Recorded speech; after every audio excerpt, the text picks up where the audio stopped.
Hello students, welcome back to my channel. In the video la 8th standard science unit 6 sound la problem 1 தான் பார்க்க போறோம். இது page number 62 ல இருக்கு. A sound has a frequency of 50 Hz and a wavelength of 10 meter. What is the speed of the sound? Questionல என்ன கொடுத்திருக்காங்கன்னா ஒரு சவுண்டோடைய frequencyயும் அந்த சவுண்டோடைய wavelengthம் கொடுத்துட்டு அந்த சவுண்டோடைய ஸ்பீட் என்ன அப்படிங்கறத கண்டுபிடிக்க சொல்லியிருக்காங்க. நம்ம சொல்யூஷன்ல முதல்ல என்ன கொடுத்திருக்காங்க என்ன கண்டுபிடிக்க சொல்லியிருக்காங்க அப்படிங்கறத எழுதலாம். ஃபர்ஸ்ட் பாருங்க, a sound has a frequency of 50 Hz. அப்போ முதல்ல நம்ம என்ன எழுதணும்? frequency எழுதிரணும். பாருங்க, frequency of sound எப்படி ரெப்ரசன்ட் பண்ணுவாங்க? n ன்னு ரெப்ரசன்ட் பண்ணுவாங்க, which is equal to 50 Hz. அப்புறம் என்ன கொடுத்துருக்காங்க? வேவ் லெங்த் ஆஃப் 10 மீட்டர்னு கொடுத்துருக்காங்க. அதையும் எழுதிடலாம். வேவ் லெங்த் ஆஃப் சவுண்ட் அதை எப்படி ரெப்ரசன்ட் பண்ணுவோம்? Lambda, which is equal to 10 metre. Next, what is the speed of the sound? Speed of the sound என்னங்கிறத கண்டுபிடிக்க சொல்லியிருக்காங்க. So speed of the sound என்னங்கிறத நம்ம கண்டுபிடிக்கணும்.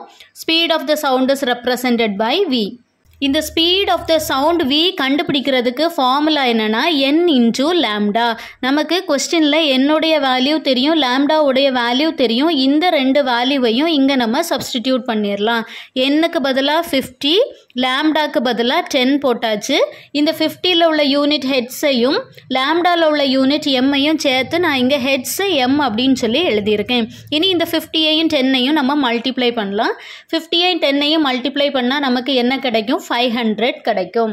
இந்த யூனிட்ல நம்ம ஹெட்ஸை வந்து எப்படி எழுதலாம்னா 1/s எழுதலாம்.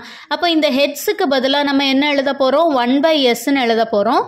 இந்த எம்மை வந்து ஆஸ் இட் இஸ் எம்னு எழுதுகிறோம். இப்போ பார்த்தீங்கன்னா நமக்கு யூனிட் என்ன கிடைக்கும்? m/s இருக்கு. அப்போ டினாமினேட்டரில் இருக்கக்கூடிய s நியூமரேட்டருக்கு வரும்போது என்னவா மாறிடும்? s to the power -1 வந்துடும். அப்போ நமக்கு கிடைச்சிருக்கக்கூடிய answer 500 meters per second. This is our required answer. If you have any doubt, you can text me through comment box. Do like, share and subscribe. Thank you for watching.